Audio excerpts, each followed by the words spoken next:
कांग्रेस नेता राहुल गांधी ने यूएस में एक आयोजन में बीजेपी, पीएम मोदी और आरएसएस पर जमकर हमला बोला है। लोकसभा में विपक्ष के नेता राहुल गांधी ने अमेरिका के डलास में टेक्सास यूनिवर्सिटी में छात्रों के साथ बातचीत की। इस दौरान उन्होंने भारतीय जनता पार्टी और आरएसएस पर भी निशाना साधा।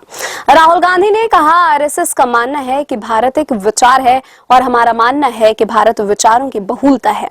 हमारा मानना है कि सभी को भाग लेने की अनुमति दी जानी चाहिए, ख्वाब देखने की अनुमति दी जानी चाहिए और उसकी जात, भाषा, धर्म, परंपरा या इतिहास की परवाह किए बिना उन्हें स्थान दिया जाना चाहिए।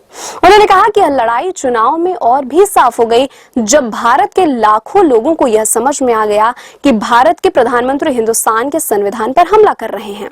मैंने आपसे जो भी कहा वह सब संविधान में है। आधुनिक भारत की नींव संविधान में है।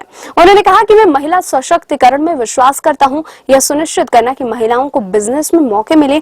अगर वे अपना खुद का बिजनेस शुरू करना चाहती हैं तो उन्हें आर्थिक रूप से सहायता प्रदान करना और महिलाओं के लिए भागीदारी को आसान बनाना चाहिए।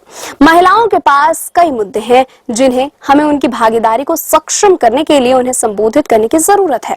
पहला कदम महिलाओं को पुरुषों के बराबर देखना, यह स्वीकार करना है कि वे वह सब कुछ कर सकती हैं जो एक पुरुष कर सकता है और उनकी ताकत को पहचानना है।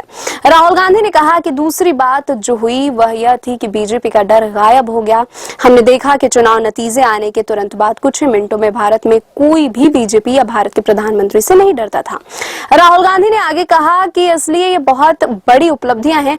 राहुल गांधी या कांग्रेस पार्टी की नहीं, ये भारत के लोगों की बहुत बड़ी उपलब्धियां हैं जिन्होंने लोकतंत्र को महसूस किया। भारत के लोगों ने महसूस किया कि हम अपने संविधान पर हमला स्वीकार नहीं करेंगे, हम अपने धर्म, अपने राज्य पर हमला स्वीकार नहीं करेंगे।